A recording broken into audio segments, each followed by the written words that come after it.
देखिए हम सब इंसान हैं, डीमोटिवेशन आएगी।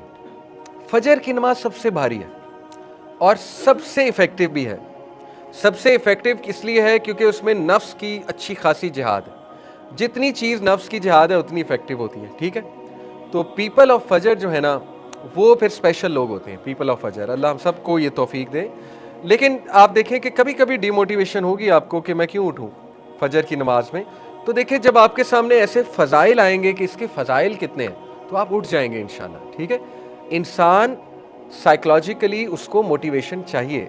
अल्लाह ताला ने इसीलिए कुरान में जन्नत के बारे में इतना तस्करा किया है। ये फेक कॉन्सेप्ट है कि जन्नत को जहन्नम से जला दूं और जहन्नम को जन्नत के पानी से बुझा दूं। ये जो एक जुमला कहा जाता है अक्सर, और कोई ज़रूरत नहीं जन्नत जहन्नम की मोटिवेशन की, बस इश्क होना चाहिए। ये एक अनरियलिस्टिक कॉन्सेप्ट है। जन्नत की भी मोटिवेशन चाहिए, जहन्नम की भी मोटिवेशन चाहिए। ये जो बड़े बड़े मैक्सिकन गैंग्स और इटालियन गैंग थग्स बैठे हुए हैं, आप इनको कहीं जाके इश्क होना चाहिए। भाई जब तक जहन्नम उन्हें बताएंगे नहीं जहन्नम क्या है, इन्ना बदशा रब्बी का लशदीद, तब तक वो कहाँ मानेंगे, तब तक वो क्राइम कहाँ छोड़ेंगे, ठीक है। तो इसीलिए मोटिवेशन ज़रूरी है। और फजर के लिए देखिए कितनी मोटिवेशन है, सुभान अल्लाह। अल्लाह के नबी सल्लल्लाहु अलैहि वसल्लम ने फरमाया, जो इंसान फजर की नमाज जमात से पढ़ता है, एक तो मैं उसका बता दूं कि उसको निफाक से अल्लाह ताला निजात देता है, यानी मुनाफिक वो नहीं हो सकता फजर की नमाज, ठीक है। इसी तरह अल्लाह के नबी सल्लल्लाहु अलैहि वसल्लम ने फरमाया, अगर तुम्हें फजर और इशा की नमाज का रिवॉर्ड पता लग जाए तो तुम रींग कर भी आओ, मस्जिद रींग कर भी आओ, अगर तुम्हें रींग कर भी आना पड़े, इतना रिवॉर्ड है, ठीक है। फिर नबी ने फरमाया कि खुशखबरी दे दो उन लोगों को जो अंधेरे में मस्जिद में जाते हैं फजर की नमाज के लिए, अंधेरे में चल के। क्यों? क़यामत वाले दिन उनके पास लाइट होगी, बहुत ज़्यादा लाइट होगी। इसी तरह नबी ने फरमाया, मेरे लिए दुनिया की तमाम नेमतों से बड़ी नेमत, सबसे ज़्यादा इंपॉर्टेंट चीज़ मेरे लिए 2 सुन्नतें हैं फजर की। 2 रकात नमाज फजर की जो सुन्नतें हैं, वो दुनिया की तमाम चीज़ों से अच्छी हैं। अब देखिए कितनी मोटिवेशन आ गई, ठीक है। इसी तरह नबी ने फरमाया, फजर की जो तिलावत है वो फरिश्ते विटनेस करते हैं, और फिर वो जाते हैं अल्लाह की तरफ और अल्लाह को रिपोर्ट करते हैं कि फ़लाना बंदा आया था, फ़लाना बंदा आया था, फ़लाना बंदा एबसेंट था, ठीक है। ये बाकायदा रिपोर्ट करते हैं angel, they go back and report. तो कितने फ़वाइद हैं। तो इसी तरह जब आपको डीमोटिवेशन हो तो ये फ़वाइद जहन में लाइएगा। अब हम वो फ़वाइद पढ़ते हैं इंशाल्लाह, ठीक है। सबसे बेहतरीन ये हदीस कमाल है। नबी सल्लल्लाहु अलैहि वसल्लम ने फरमाया, अगर एक शख्स के घर के बाहर एक नहर बह रही है या एक स्ट्रीम ऑफ वाटर है, आप में से किसी ने ट्यूबवेल में नहाया, कितना साफ़ पानी होता है, और ये मैंने पिक्चर भी लगाई हुई है, मतलब सर नीचे दें कितना मज़ा आता है। सख्त गर्मी के मौसम में गाँव में ट्यूबवेल अक्सर, ठीक है, तो बड़ा वो साफ़ शफाफ पानी होता है। नबी सल्लल्लाहु अलैहि वसल्लम ने फरमाया, अगर किसी शख्स के घर के बाहर एक नहर बह रही है और उसमें 5 बार डुबकी मारे तो क्या कोई उस पर डर्ट रहेगी? सहाबा ने कहा, नहीं या रसूल अल्लाह। नबी सल्लल्लाहु अलैहि वसल्लम ने कहा, यही मामला नमाज का है। जो शख्स 5 वक्त नमाज पढ़ रहा है उसके गुनाह माफ़ हो जाएंगे, उस पर कोई डर्ट नहीं रहेगी। अल्लाह ताला इतना रहमान और रहीम है। अल्लाह ने तो इतने चांसेस दे दिए ह्यूमन बीइंग को, इतने चांसेस दे दिए हैं गुनाह माफ़ कराने के, फिर भी वो गुनाह के साथ आए क़यामत वाले दिन, तो फिर उसको बहुत बड़ा सरकश है। आप देखें, वुज़ू करो गुनाह झड़ते हैं, नमाज पढ़ो गुनाह माफ़ होते हैं, 5 नमाजें पढ़ो गुनाह माफ़ होते हैं, जुम्मे के जुम्मे जो नमाजें पढ़ी होती है गुनाह माफ़ होते हैं। हर चीज़ पे गुनाह माफ़ कर रहा है अल्लाह ताला, ठीक है। फिर इंसान ये कहे कि अल्लाह मेरे गुनाह नहीं माफ़ करता, तो फिर ये बहुत बड़ी एक इंसान की सरकशी है। तो ये हदीस बड़ी मोटिवेशनल है। जब भी आप डीमोटिवेटेड हो, जो बंदा नमाज पढ़ेगा इंशाल्लाह गुनाह तो माफ़ होंगे, जो बाकी डर्ट भी है जिसको मैं कहता हूँ स्ट्रेस है दुनिया का, इंशाल्लाह वो भी उतरेगा, ठीक है।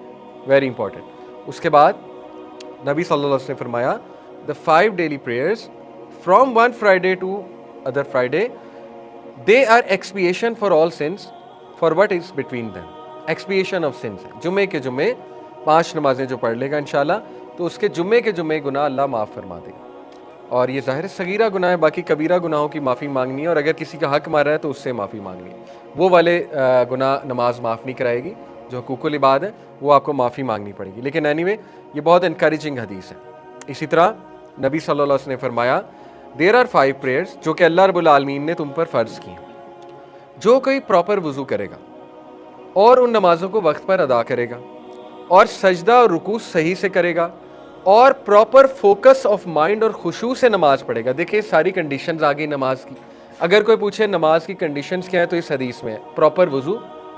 देखिए अनफॉर्चुनेटली कुछ लोग वज़ू भी सही से नहीं करते और उनकी उम्र बीत जाती है, उन्हें सही से वज़ू आता भी नहीं। एक सहाबी ने नमाज पढ़ी, नबी ने कहा दोबारा पढ़ो, रिपीट करो, नमाज ठीक से नहीं हुई, दोबारा पढ़ो, 2-3 बार कहा। तो जाहिर है कि उसकी कुछ एल्बोज वो ड्राई थी या फीट का कुछ पार्ट ड्राई था। हैविंग सेड इट, अब ऐसा ना हो आपको ओसीडी होने लग जाए वुजू पे, ये भी बहुत कॉमन है, ऑब्सेसिव कंपल्सिव डिसऑर्डर होता है, लोग बार बार वुजू करते हैं, बार बार के उन्हें लगता है वुजू टूट गया, उन्हें लगता है ये पोर्शन ड्राई रह गया, वो वसवसे हैं। ठीक है, उस पर हम बात करेंगे इंशाल्लाह, लेकिन वुजू अच्छे से होना चाहिए, क्योंकि वुजू अगर ठीक से है तो इंशाल्लाह नमाज में खुशू खुद ही आ जाएगी। It all begins from वुजू। अगर वुजू लापरवाह है, नमाज भी लापरवाह होगी, पक्की बात है। ठीक है, बाकी देखें, बच्चे और यंगस्टर्स, उनसे इतना खुशू एक्सपेक्ट ना करें पेरेंट्स। इस बात पे परेशान ना हो कि मेरा बच्चा बहुत शौक से नमाज नहीं पढ़ता, आप ये शुक्र करें पढ़ लेता है। अब ये ना एक्सपेक्ट करें बहुत खुशू से नमाज पढ़ लेगा। ठीक है, देयर आर स्टेप्स।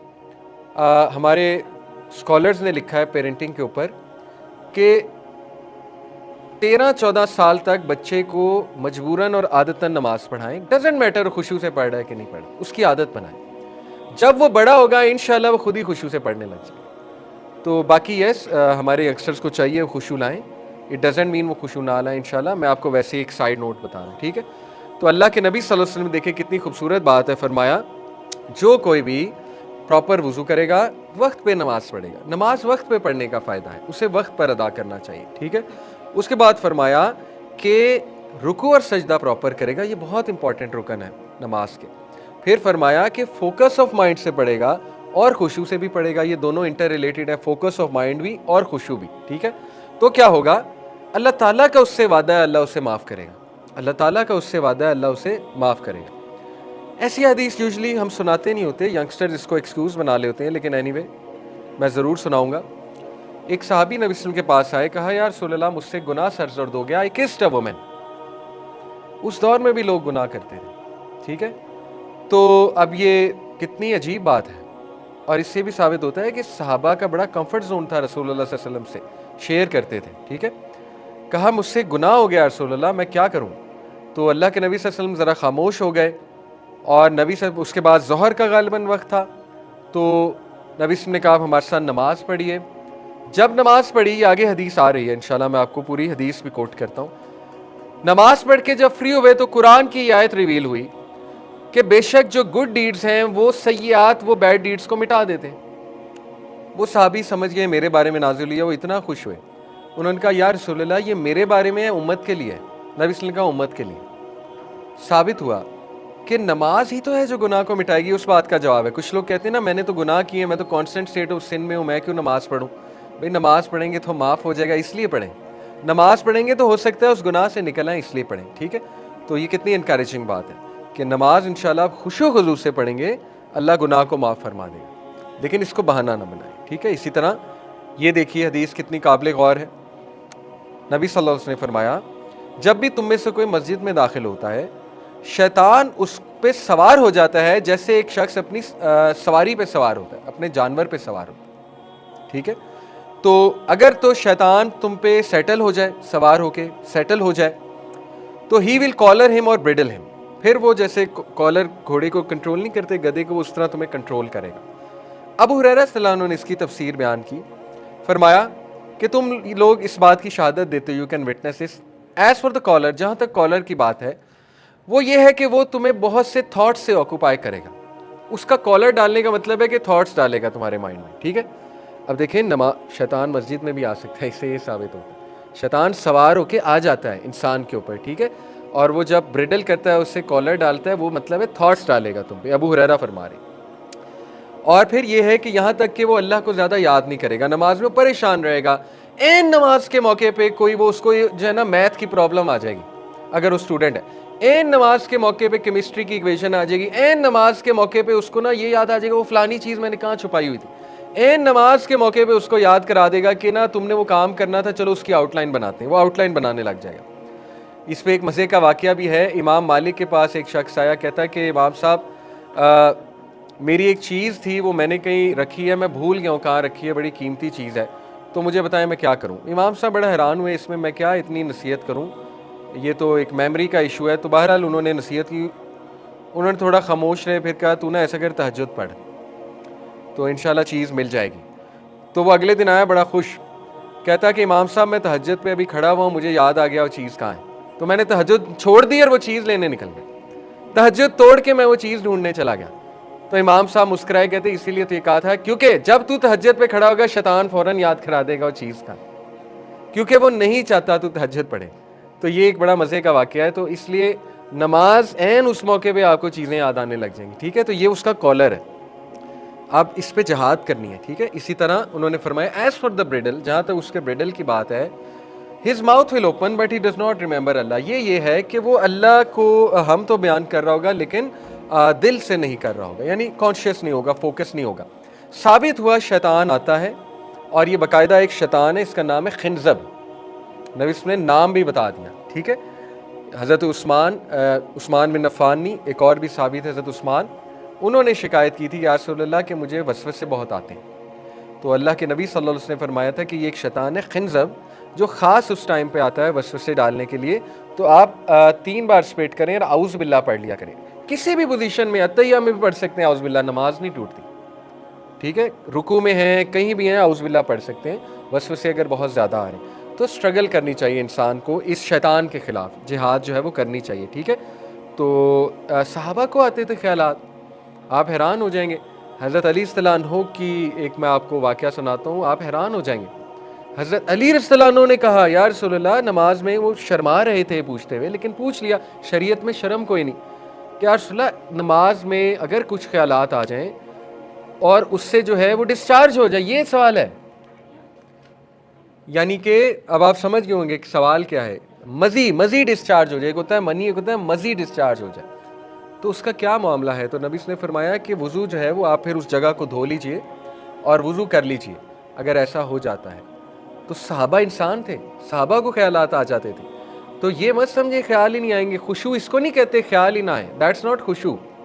खुशू इस ख्याल आ रहे हैं लेकिन आप फोकस कर रहे हैं, दैट इज़ खुशू, ओके। ये बात याद रखें। और आखिरी बात, इसी तरह ये हदीस बड़ी खूबसूरत है, नबी सल्लल्लाहु अलैहि वसल्लम ने फरमाया, सुनन नबी दाऊद की हदीस है, अल्लाह ताला जो है ही continues to face toward the servant, अपने बंदे की तरफ देखता है अल्लाह ताला, और देखता रहता है जब वो नमाज में खड़ा है, as long as he does not avert his eyes, जब तक कि वो अपनी आंखों को इधर उधर नहीं कर लेता। जैसे ही वो अपनी आंखों को इधर उधर करता है, अल्लाह भी अपनी नज़रों को इधर उधर कर लेता। क्यों? क्योंकि अल्लाह सुब्हानहू तआला कहते हैं कि इसको मेरे अंदर इंटरेस्ट नहीं, तो फिर मैं इसमें इंटरेस्ट क्यों लूँ, मैं इसको क्यों देखूँ। देखिए कितनी काबिल गौर बात है कि अगर आपकी नमाज में आप टोटली डी फोकस्ड हैं, खुजली चल रही है और इधर उधर देखा जा रहा है और ख्यालात में गुम हैं, तो फिर अल्लाह ताला भी आपकी तरफ तवज्जो नहीं करता।